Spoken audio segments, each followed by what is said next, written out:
한국의 국군의 날이 되면 공수부대원들의 그 낙하 시범이 있습니다. 그 공수부대원들은 낙하 전에 밥을 먹다가 숟가락을 떨어뜨리면 낙하할 때 죽을 수도 있다는 징크스가 있습니다. 그럴 때 대개는 열회를 시켜주는데, 그런데 그날 열회 없기를 명령받습니다. 한 공수부대원이 밥을 먹다가 숟가락을 떨어뜨렸습니다. 이거 어떡하나? 오늘 낙하하다가 죽을 수 있는데. 그런데 열애 없이 모든 부대원이 낙하하기로 했기 때문에 이 병사는 불안에 떨었던 것입니다. 설마라는 생각으로 비행기에 올라탔는데, 그래서 낙하를 했는데 말이죠. 이 병사가 낙하하다가 사망을 했어요. 나는 죽을 수도 있다. 그러한 생각에 겁에 질려서 이렇게 프로펠러 비행기면 말이죠. 낙하할 때 힘차게 차고 뛰어내려야 된대요. 근데 나는 죽을 수도 있다는 생각에 겁에 질려서 그거를 못한 것입니다. 그래서 프로펠러에 끼어 사망을 한 것입니다. 이 병사를 죽게 한 게 뭘까요? 숟가락을 떨어뜨려서 죽을 수도 있다는 공포감이죠. 숟가락을 떨어뜨린 것 자체가 아니란 것이죠. 사람들이 흔히 생각하는 징크스, 정해진 운명, 그런 재수, 재수 따지잖아요. 예수 믿는 사람도 오늘 재수 없었다 그렇게 얘기하는 경우를 봤습니다만, 모든 것이 편견에서 오는 거 아닌가요? 오늘 제목이 편견이라고 하는 그런 날입니다. 편견이 얼마나 무서운 결과를 가져오는가. 자, 잘못된 생각, 왜곡된 생각 때문에 사람이 죽을 수 있습니다. 많은 사람들이 편견을 절대적인 사실로 받아들이는 경향이 있다는 것입니다. 한 부분을 전체적으로 해석을 하는 거죠. 이렇게 되면 삶 자체가 무능하게 돼버리죠. 노인 문제를 생각해 보면 흔히 말하기를 노인들은 무능력하다라고 생각을 합니다. 근데 사실은 노인에게 일자리를 안 주면 무능해집니다. 그렇잖아요. 자녀들이 그렇게 만들지 않나요? 부모님에게 일을 시키면 남들이 나를 뭐라 할까? 아이고 엄마 아버지 이제 연로해지셨으니까 집에 편히 계세요. 어디 가서 일을 하십니까? 그게 효도라고 생각을 하잖아요. 나이가 들었음에도 불구하고 그런데 일을 할 수 있음에도 불구하고 나이가 어느 정도 지났다고 해서 무능하게 만드는 경우가 있지 않습니까? 나이가 되면 퇴직할 때가 되었고 사회생활을 정리할 때가 되었다는 이 모든 생각이 편견이라고 저는 생각을 합니다. 또 이런 편견이 있습니다. 제주도에 사람들이 원래 투박하고 억센 사투리를 쓴다고 사람들은 생각을 해요. 그 사람들은 원래 투박해, 억세. 그런 생각을 해요. 육지에 있는 사람들이. 그런데요, 제주도는 바람이 세게 불기 때문에 억센 억양이 필요하다는 것입니다. 그래서 제주도 사람들은 살아오면서 환경을 극복해야 되기 때문에 말도 그렇게 나올 수가 있는 거예요. 본래 억세서가 아니고. 그렇죠. 그 사람의 살아온 환경이 그 사람의 성격을 만들듯이 말이죠. 그 밖에 한국의 지역 감정이라든가 세상 모든 사람들이 가질 수 있는 인종차별, 이러한 문제가 이러한 유사한 편견에서 비롯되었다는 것입니다. 이 역사 기록도 마찬가지예요. 어떤 역사가가 말했습니다. 역사관은 편견이다라고요. 왜 그렇죠? 이 말은 말이죠. 인간의 역사 기록이 그 당시 정치적 승자의 기록 아니겠어요? 우리가 알다시피. 후세들에게 역사적인 사실과 해석을 오도할 수 있다는 말입니다. 그래서 오늘날 한창 역사학자들이 주장하는 게 뭐냐 하면 역사 바로 알기, 역사 해석 다시 하기 아닙니까? 그렇죠. 전문가가 아니라면 말이죠. 역사 해석에 대해 많은 편견과 오해를 가질 수 있다는 것입니다. 왜냐하면 하나의 팩트가 그 사람의 삶의 배경이라든가 사고의 틀에 의해서 다양하게 해석되기 때문입니다. 예를 들어 A는 B다라는 명제가 있을 때에 그 명제를 결정짓는 즉시 편견과 오해가 생겨버립니다. 그런 경우가 많다는 거예요. 반드시 그렇다는 게 아니라. 왜냐하면 상황에 따라 보는 눈에 따라 A가 B가 될 수 있고 C가 될 수 있고 다른 어떤 것이 될 수도 있기 때문입니다. 우리가 정치 얘기 많이 하잖아요. 그동안 철떡같이 믿었던 정치적 견해가 있잖아요. 근데 이 역사적 그 견해라든가 정치적 견해가 말이죠. 시간이 흐름에 따라서 얼마나 많이 해석이 달라져 왔습니까? 과거의 역적이 충신이 되고 오늘날의 충신이 앞으로 역적이 될 수 있는 그런 인간사의 흐름을 우리는 보고 있지 않습니까? 지구상의 모든 사람들이나 지금 우리는 많은 경우 편견에 사로잡혀서 살고 있습니다. 주변 사람들에 대한 편견, 자녀나 배우자에 대한 편견, 자신에 대한 편견. 하나님의 눈으로, 주님의 눈으로 나를 봐야 되는데 내가 내 눈으로 나를 보면 말이죠. 잘못 볼 수 있죠. 그렇지 않나요? 사실 말이죠. 바로 보고 해석하는 것보다 편견을 가지고 잘못 오해하는 게 더 많습니다. 우리 사람들은. 우리가 얼마나 경험이 많고 얼마나 더 안다고요.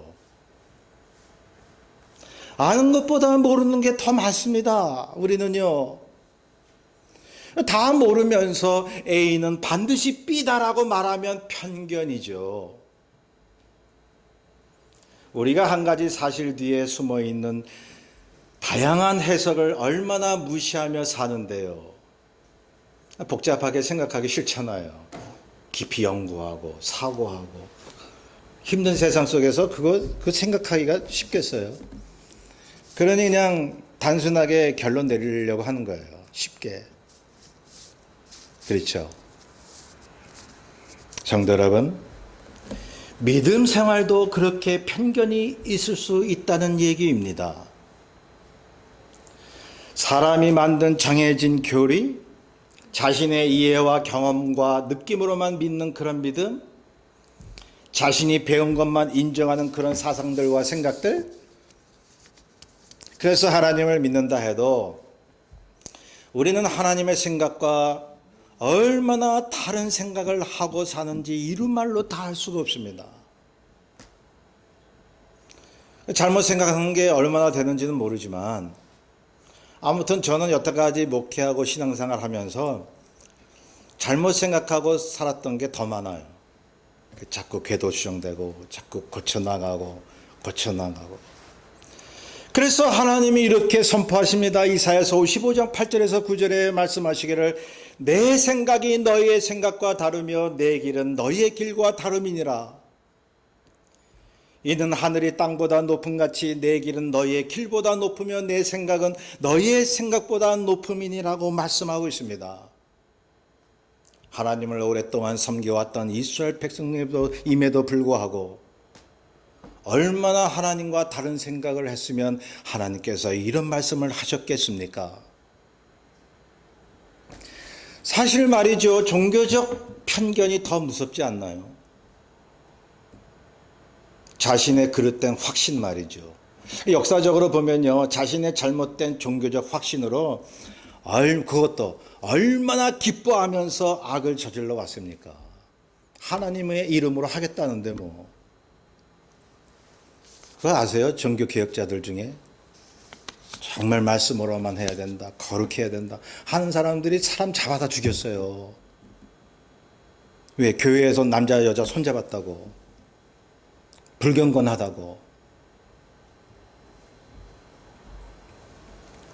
오늘날 주님을 믿는 크리스천들도 그런 경우를 보고 있습니다. 신앙의 편견 때문입니다. 신앙의 편견이 오늘날 교파가 그렇게 갈라지고 분란이 일어나고 막 난리 나는 거예요. 편견이에요, 편견.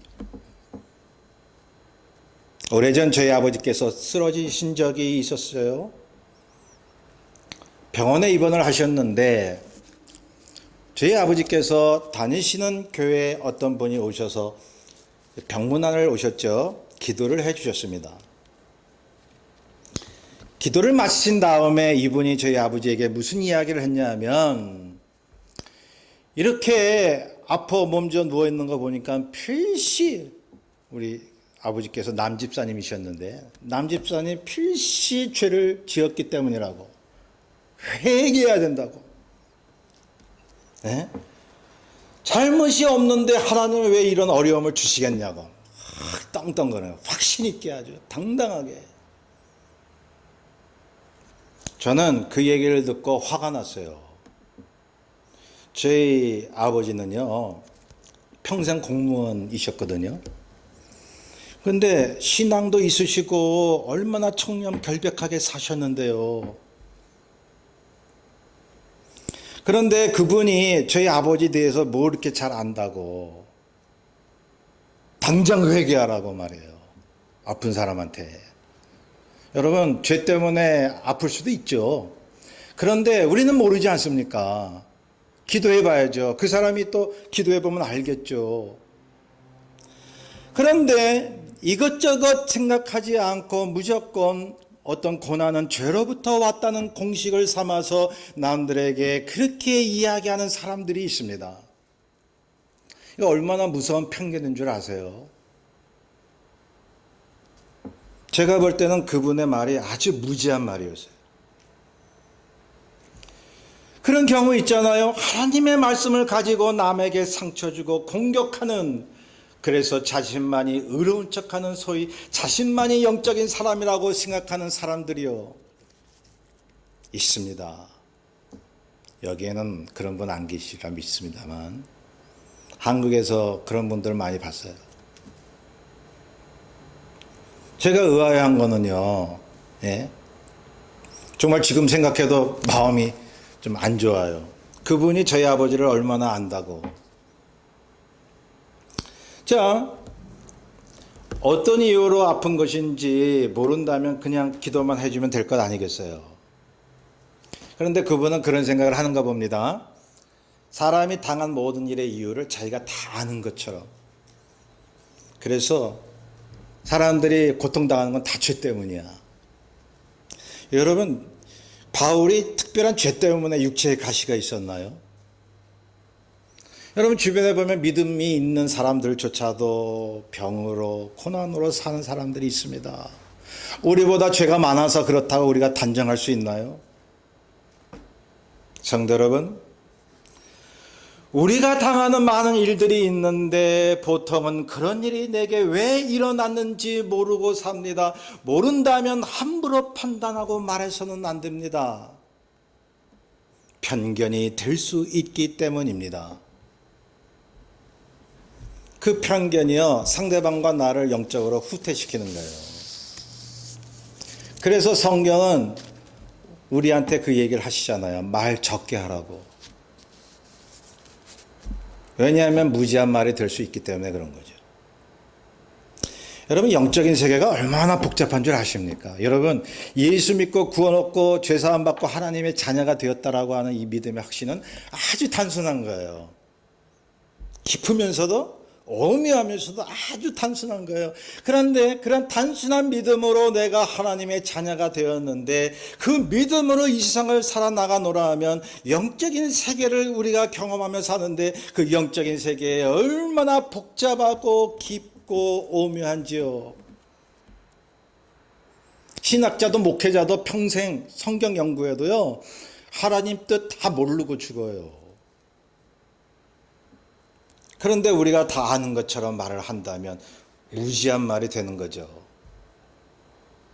그래서요, 모르잖아요. 어떤 일이 닥치면 이게 왜 일어났는지. 그러면 그렇게 얘기하세요. 주님, 저 모릅니다. 왜 이런 일이 일어났는지.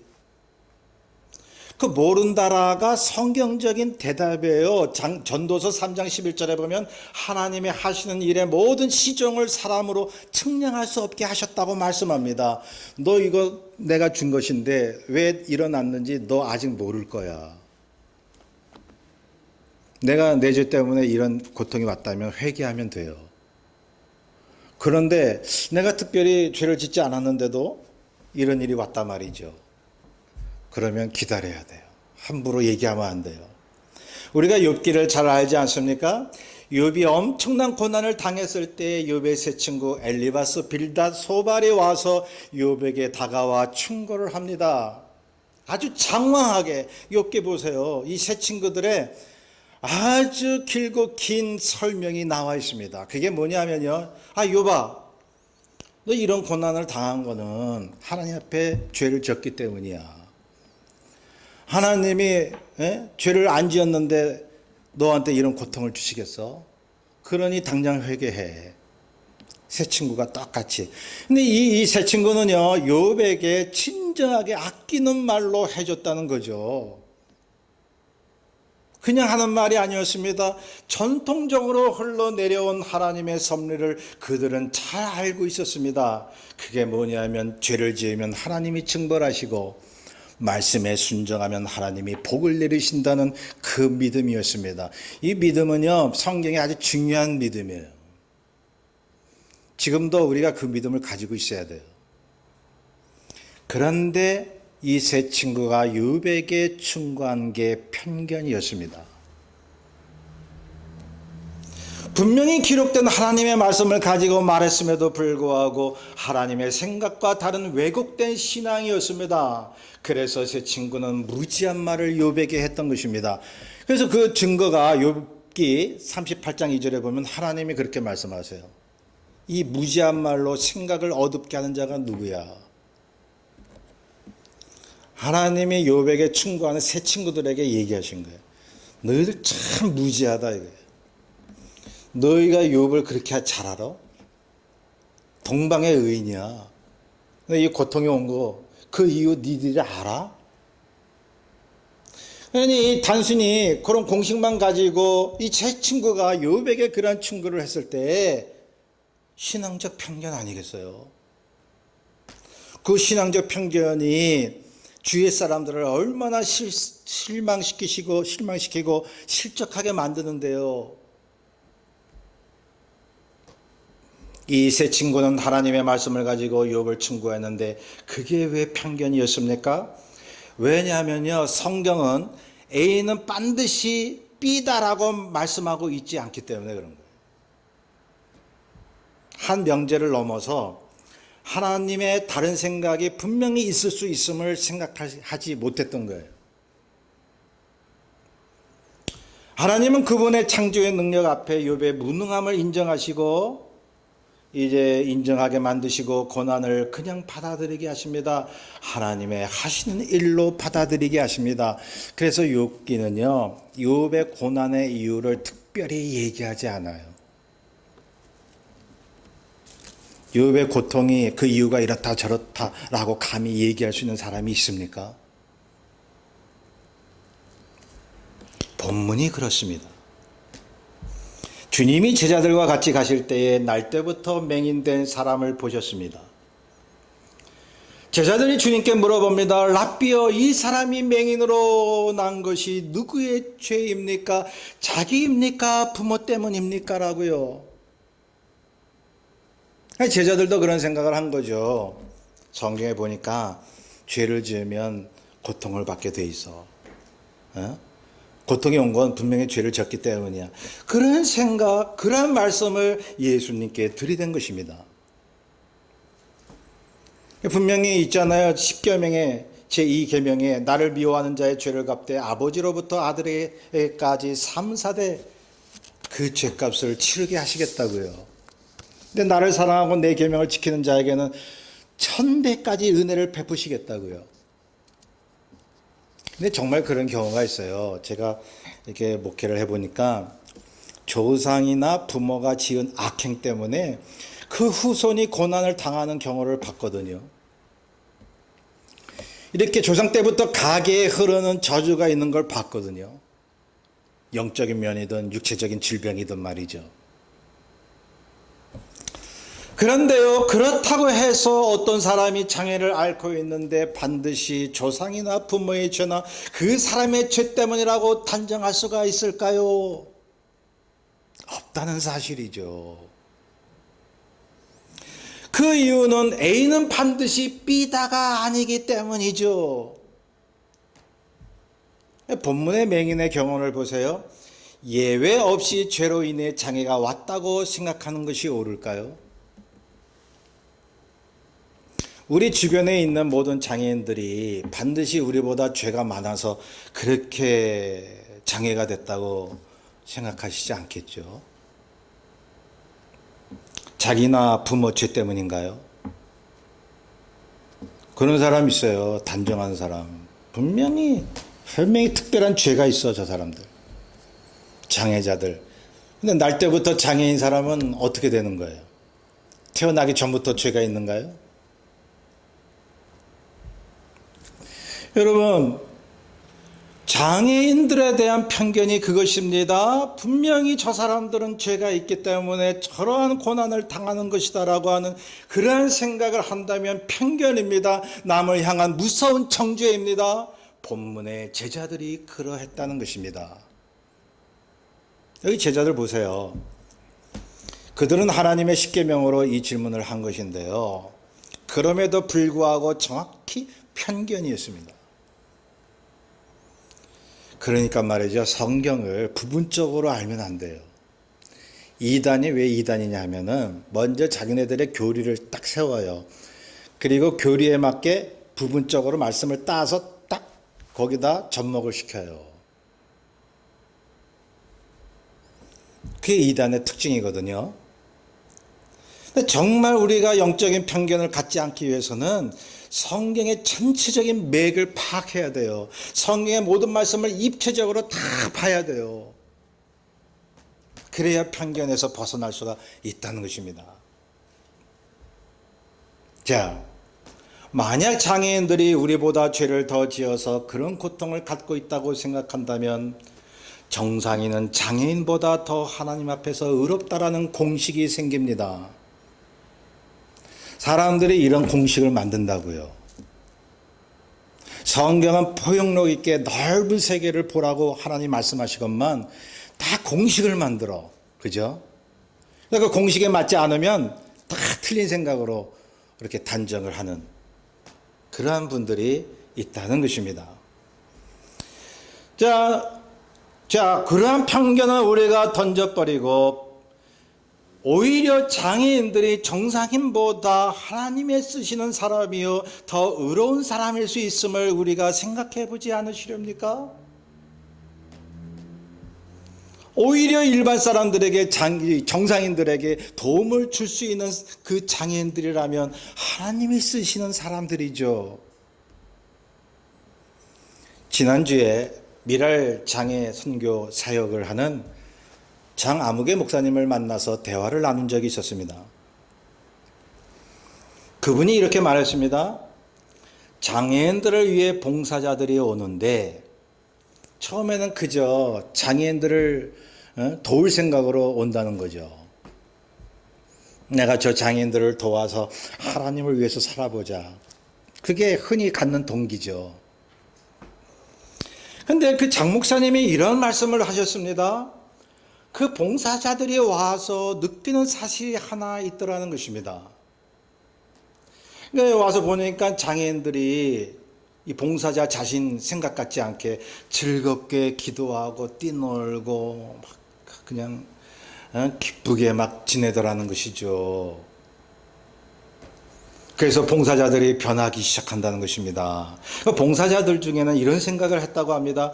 나는 그동안 나만의 이런 아픔이 있고 나만 이런 고통을 당하는 줄 알았는데 그래서 힘들게 살고 있는데 장애인들은 나보다 저렇게 기쁘게 살고 저렇게 신앙을 가지고 극복하고 있다니 나는 참 장애우들에게 배울 점이 많다고 생각을 하더라는 것입니다. 장애인들이 죄가 많아서 그런 고통을 겪고 있다거나 늘 우울하고 힘들게 살기 때문에 우리가 도와야 한다는 생각이 편견이었다는 것입니다. 얼마 전에 제 아들에게 그 얘기를 했어요. 미랄 선교에 가서 열심히 봉사하거든요. 제가 한 얘기가 뭐냐 하면, 너 미랄에 가서 장애우들을 돕는다고만 생각하지 마라. 너도 장애우들에게 도움을 받고 있다는 것을 기억하라고요.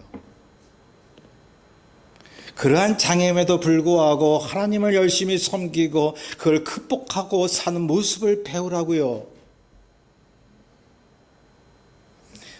성도 여러분, 우리에게 장애가 있던 고난이 있던 문제들이 있든지 당시에는 참 힘들지만 하나님이 얼마나 우리에게 그걸 통해 복을 주시는지 알고 계시나요?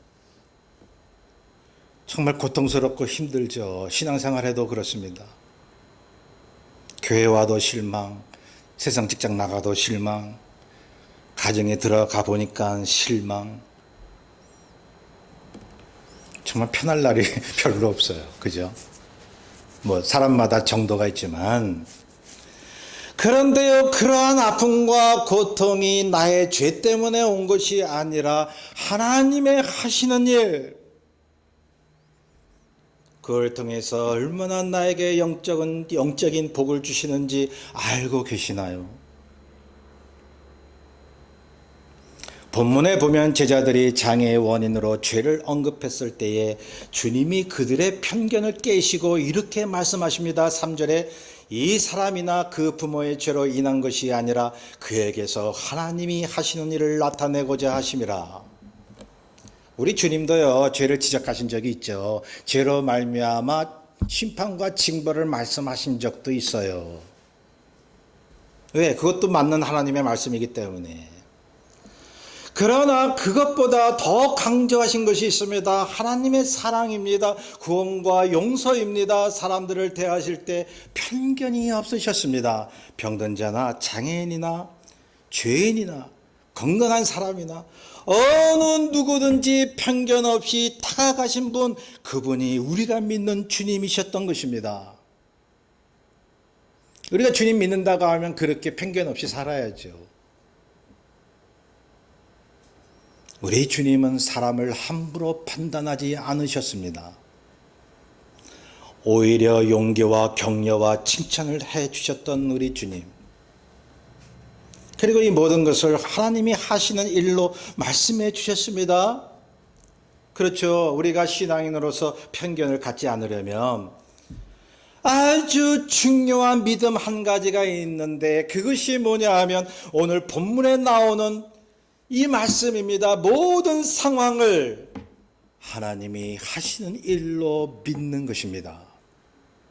이유는 몰라도, 내게 당한 고난이 그 이유가 뭔지는 몰라도 하나님이 하시는 일로 믿으면 편견이 절대 없는 거예요. 그런 마음이 편안해져요. 누구 탓할 것도 없고 자책할 것도 없고 그냥 하나님이 주셨다는데 어떡할 거예요. 어차피 우리에게 생기는 모든 일들을 알 수 없거들랑 하나님의 하시는 일로 받아들이시라고요. 왜 자꾸 내가 한다고 생각하시고, 왜 저 사람이 한다고 생각을 하십니까? 왜 교회 목사가 한다고 생각하고 저 사람이 해야 되는데 라고 생각을 하십니까? 피곤한 거예요. 하나님의 하시는 일로 믿어버리면 단순하고 마음이 가벼울 텐데, 하나님이 하시는 일로 받아들이면 편견이 있을 수가 없습니다. 나 자신에게 있는 나쁜 상황들 다 알 수 없을 때에, 그때 잘못해서 편견을 가지시면 절대로 아니 되십니다. 잘못된 생각이요, 나를 죽일 수가 있어요. 정확한 판단이 이거예요. 하나님의 하시는 일. 세상에 많은 사건들이 있잖아요. 왜 이렇게 전염병이 나돌고 그치질 않아요? 이게 답답한 거죠. 왜 사고가 나고 전쟁이나 재해가 있나요? 그 우리가 이유를 따지려고 그러잖아요. 이게 어디서부터 왔고 누구 때문이고 막 그러잖아요.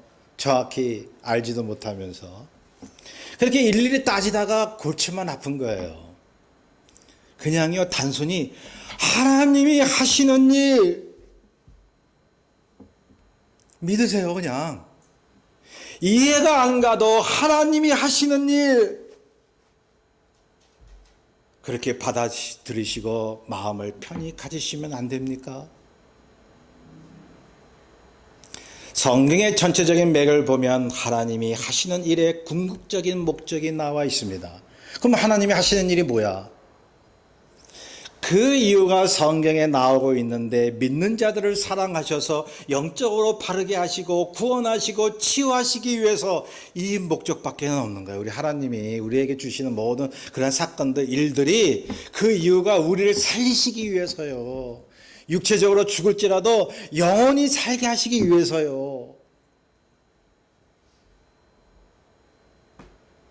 본문에 보면 하나님이 하시는 일이 어떻게 나타났는지가 나오고 있습니다. 주님이 이 맹인을 실로암에 가서 씻게 하심으로 끝에 보세요. 밝은 눈으로 왔더라. 제자들은 이 사람의 맹인된 것이 부모 죄냐 자기 죄냐 따지고 있을 때에 주님은 보셨습니다. 이 사람을 맹인에서 자유케 하고 하나님의 하시는 일을 보여주시겠다고. 어떤 상황이든 하나님이 하신 일로 우리가 봐야죠. 나를 살리기 위해서 하나님께서 그렇게 하시는구나. 성도 여러분, 편견을 갖지 않기를 원하신다면 나의 눈이 아니라 하나님의 눈으로 봐야 합니다. 나의 눈은 항상 잘못되어 있을 수 있지만은 하나님의 눈은 절대로 편견이 없으십니다. 그분의 눈은 창조의 눈이요 모든 것을 꿰뚫는 눈인 것입니다. 우리가 부족하더라도 자꾸 주님의 눈을 닮도록 우리가 말씀을 봐야 되고 기도해야 됩니다. 이러한 믿음의 눈으로 하나님의 세계를 밝히 보시는 저와 여러분 되시기를 주의 이름으로 축원합니다. 우리 뜻을 잘 생각하면서 446장 함께 찬송합니다. 날 구원하신 주 감사, 모든 것 주심 감사, 지난 주